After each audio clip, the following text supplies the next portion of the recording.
اللهم صل وسلم على سيدنا محمد وآله وأصحابه وبارك وسلم صلاة وسلاما عليك يا رسول الله. نحمده ونصلي ونسلم على رسوله الكريم، أما بعد، أعوذ بالله من الشيطان الرجيم، بسم الله الرحمن الرحيم. إنا أعطيناك الكوثر فصل لربك وانحر إن شانئك هو الأبتر. صدق الله مولانا العظيم وبلغ رسوله النبي الأمين الكريم ونحن على ذلك من الشاهدين والشاكرين والحمد لله رب العالمين. برادران دینی و یقینی، قابل احترام حاضرین و ناظرین، موجودین و غائبین،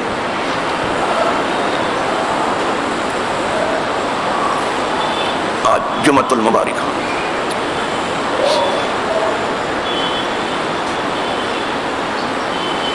اور یہ سید الایام ہے. دنوں میں بھی سید ہیں.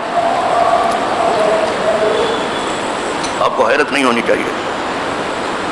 سید کے معنی سردار ہوتا ہے، یہ دنوں کا سردار ہے جمعہ. اور آج ذو الحجہ کی 8ویں تاریخ ہے اور دنیائے عرب میں آج ذو الحجہ کی 9ویں تاریخ. لہذا ہمارے ہاں تکبیر تشریق کل صبح کی نماز سے بلند ہوگی.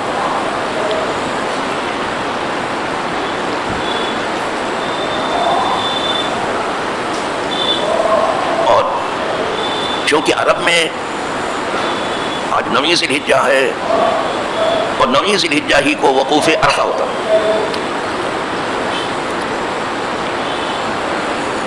اور یہ حج کا سب سے بڑا رکن ہے وقوف عرفہ. لہذا آج منی سے قافلے حجاج آہستہ آہستہ دھیرے دھیرے عرفات کی طرف بڑھ رہا ہے. ایک بہت بڑا ہجوم ہے، ایک بہت بڑا انسانی سیلاب ہے جو عرفات کی طرف کچھ سواریوں سے آگے بڑھ رہے ہیں. سواریاں بھی گنی نہیں جا سکتی ہیں اور کچھ پیدل بڑھ رہے ہیں عرفات کی طرف. میں بتا چکا کیونکہ یہ بہت بڑا رکن ہے وقوف عرفہ، حج کا سب سے بڑا رکن. یہ مل جاتا ہے تو پھر حج ملے گا ہی، یہ سمجھ لینا. وقوف کے معنی بھی سمجھ لے، اس لیے کہ ہر آدمی نہیں سمجھ پائے وقوف کیا ہے. کیونکہ عربی سے اور فارسی سے بالکل لوگ نہ، اردو بھی ٹھیک سے نہیں آتی، تو وقوف کیا سمجھیں گے؟ وقوف کے معنی ٹھہرنا. اگر عرفہ مل گیا حج ملا. عرفات میں ٹھہرنا اور اس وقت ٹھہرے رہنا جب تک کہ غروب آفتاب نہ ہو جائے. عرفات میں ہی غروب آفتاب ہو، اس کے بعد قافلے چلے. لیکن مغرب کی نماز وہاں نہیں پڑھی جائے گی. مغرب اور عشاء مزدلفہ میں پڑھی جائے گی، حالانکہ وہ عشاء کے وقت ہو جاتا ہے. اسی کو جمع تاخیر کہتے ہیں، دو نمازیں ایک ساتھ. اور یہاں اگر جماعت سے نماز ہو گئی ہے عرفات میں تو ظہر اور عصر ملا کر کے پڑھی جاتی ہے. یہاں بھی دو نمازیں ملا کے. دو جگہ ہے ٹھہرنے کی حاجی کے، ایک عرفہ ہے ایک مزدلفہ ہے. کہیں دن کو قیام ہے، کہیں رات کو قیام ہے. ٹھہرنا دونوں جگہ ہے. دن عرفات میں گزرتا ہے، رات مزدلفہ میں گزرتی ہے. اور جو کچھ کمی رہ گئی تھی مغفرت میں مزدلفہ میں پوری ہو جاتی ہے. تو دن بھی ہمارے کام کا اور رات بھی ہمارے کام. اور کوئی نام کے لیے تو حج کرتا نہیں کہ حاجی صاحب کہلوائے. سب کام ہی میں لگے ہوئے. اللہ سب کا کام قبول کر لے. سب کام میں لگے ہوئے.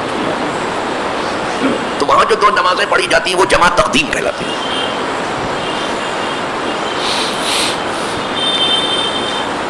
کیا کہنا صاحب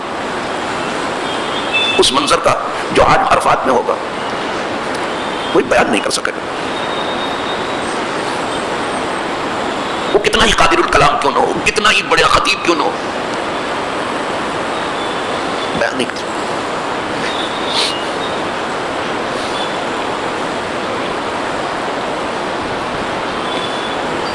تو ہمارے ٹھہرنے کی 2 جگہیں ہیں, عرفات اور مزدلفہ.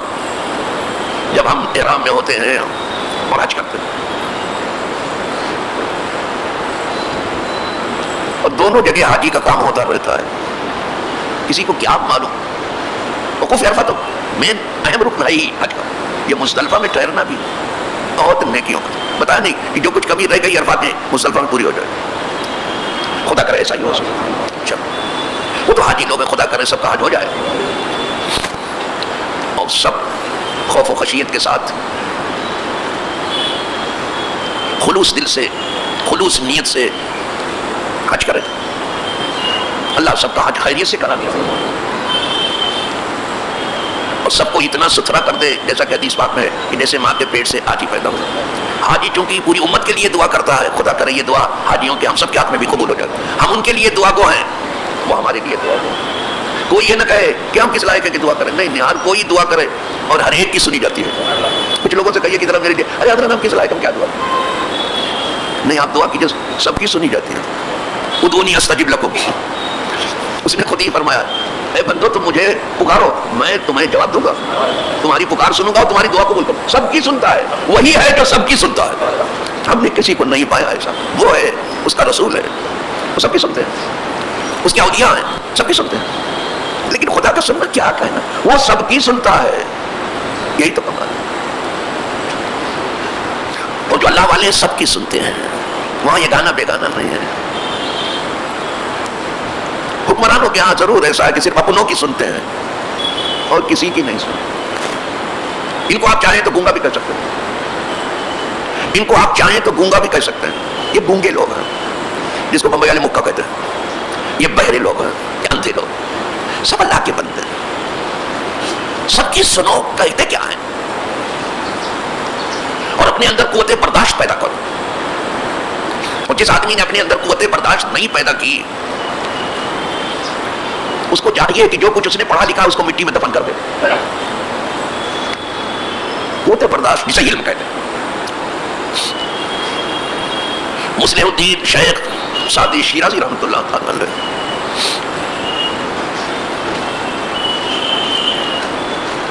اپنے زندہ جاوید تصنیف جو درس گاہوں میں پڑھائی جاتی ہیں سب کتابیں, اس میں فرماتے ہیں کہ میں ایک اللہ والے سے ملنے کا, اللہ والے اللہ والوں سے ملنے جاتے ہیں ایک دوسرے سے, جسے ہم عام آدمیوں سے ملنے جاتے ہیں.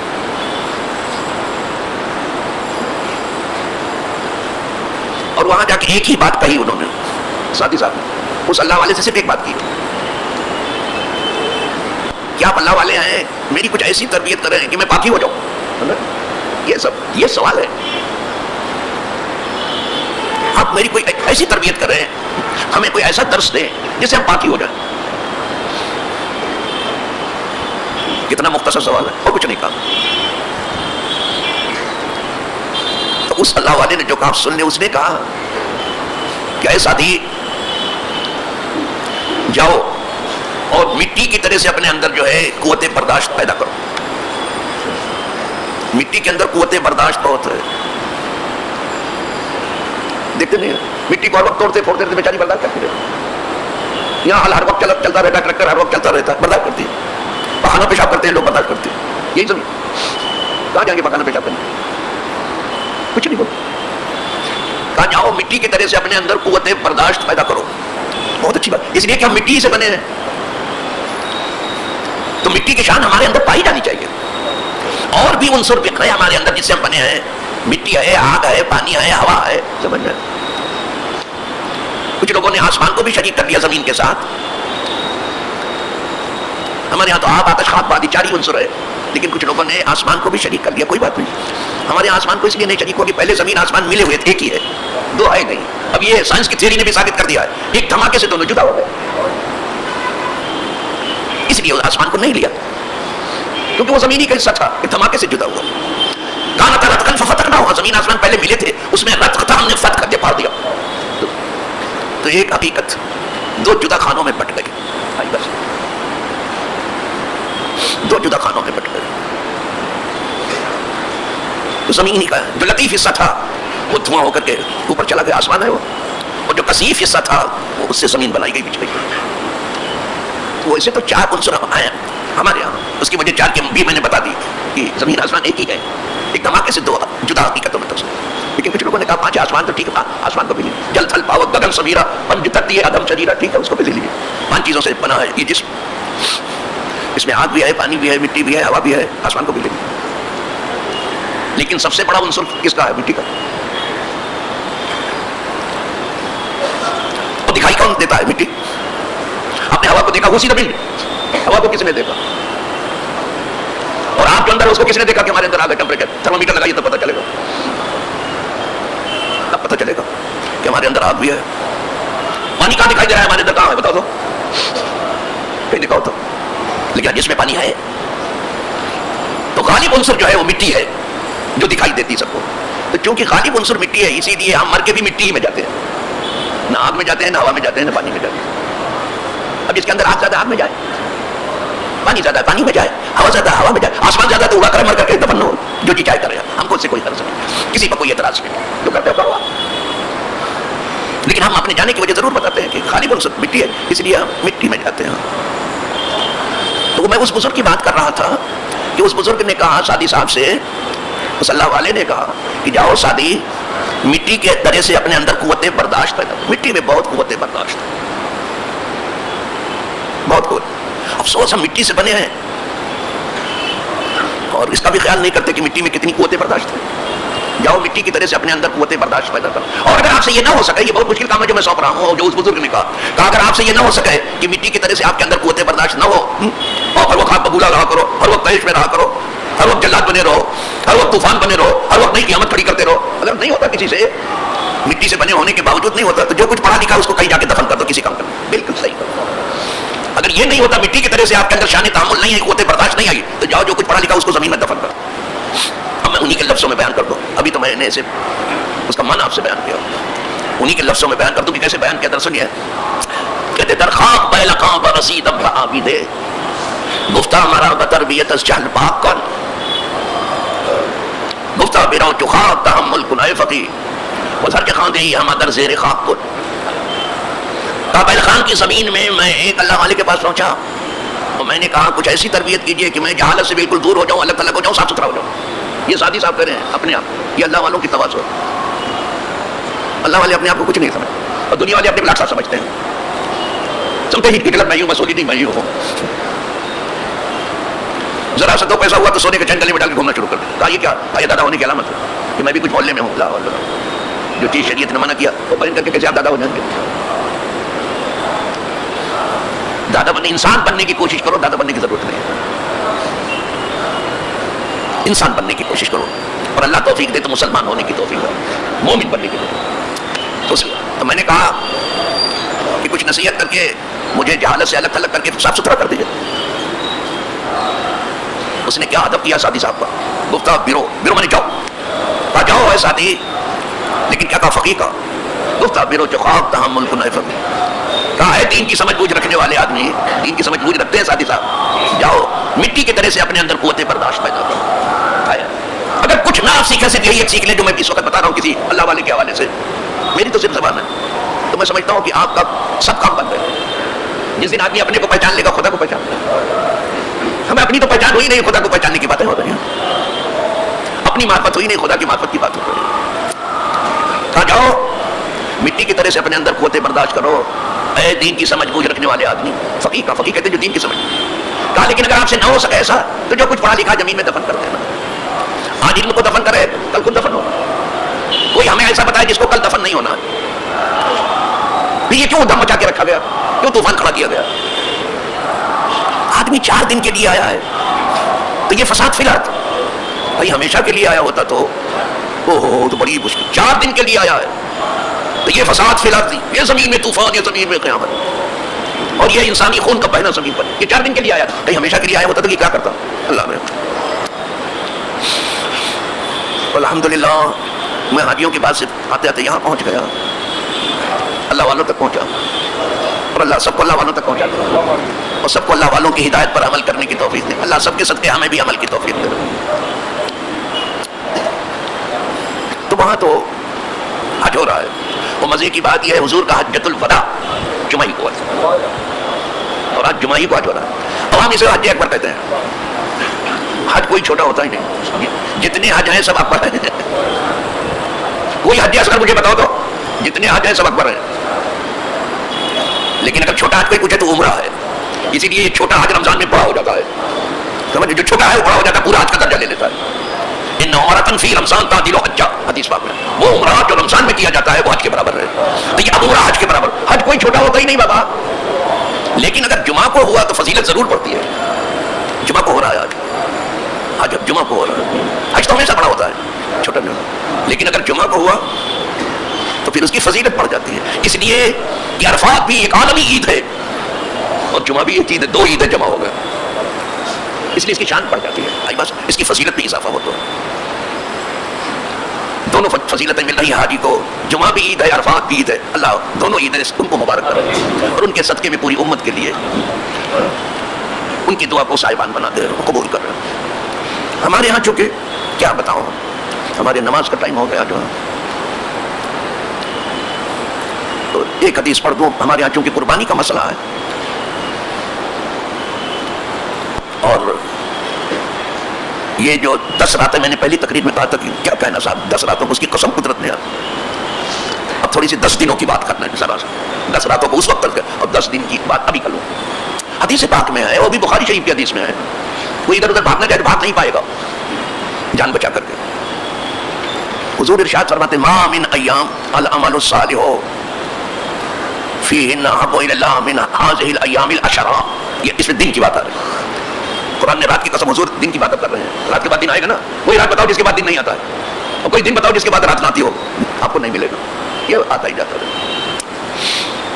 کوئی بھی دن ما من ایام العمل الصالح فیہن احب الی اللہ من هذه الايام العشر، کوئی بھی دن ان 10 دنوں سے زیادہ اچھا نہیں ہے. کوئی بھی دن ان 10 دنوں میں زیادہ محبوب نہیں ہے کہ جو اس میں عمل صالح کیا جاتا ہے. 10 دنوں میں نیک عمل کیا جاتا ہے تو نیک عمل جو ہے قبول ہوتا ہے.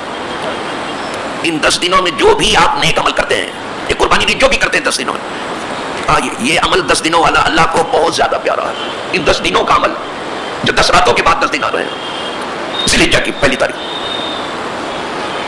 تو صحابہ موجود تھے، فوراً سوال کیا کہ حضور قالوا یا رسول اللہ جہاد فی سبیل اللہ، کہا اور اللہ کی راہ میں جہاد کرنا بھی اس سے بھی فاصل تر ہے عمل ان 10 دنوں میں. اتنا پیارا ہے 10 دنوں کا عمل نیکی کا. قال ولا الجہاد فی سبیل اللہ، کہا جہاد فی سبیل اللہ بھی ان 10 دنوں میں جو نیک عمل کیا جو جتنا محبوب کوئی اللہ کو کوئی عمل نہیں. الا رجل خرج بنفسه وماله فلم يرجع من ذلك من شيء، مگر کوئی آدمی جو ہے اپنی جان بھی ہتھیلی پہ لے کے اور اپنا مال بھی اپنی ہتھیلی میں لے کے نکلا اور سب خدا کی راہ میں ڈال دینا، مال واپس لائے نا، جان سب کچھ وہ پڑ جائے گا عمل میں. باقی کوئی اس 10 دنوں میں جو نیکی کا عمل کرتا ہے کوئی دوسرا عمل اس کی برابری نہیں کر سکے گا. تو 10 دن ابھی چلی رہے ہیں ہمارے یہاں، اس لیے کہ آج 8ویں ہی ہے، اس لیے اس کو ایک کو لے لیا میں نے. دوسری حدیث پڑھنا چاہتا تھا لیکن دیر ہو جائے گی. ابھی آپ کو چھوڑنا بھی ضروری ہے اور آپ کو چھیڑنا بھی ضروری ہے. چھیڑیں گے نہیں تو آپ کو سیکھیں گے نہیں، زبردستی آپ کا کاروبار آپ کو نہیں چھوڑے گا. تو آپ کو چھوڑنا بھی ضروری ہے اور چھیڑنا دونوں کام میں نے کر لیا. وآخر دعوانا الحمدللہ رب العالمین.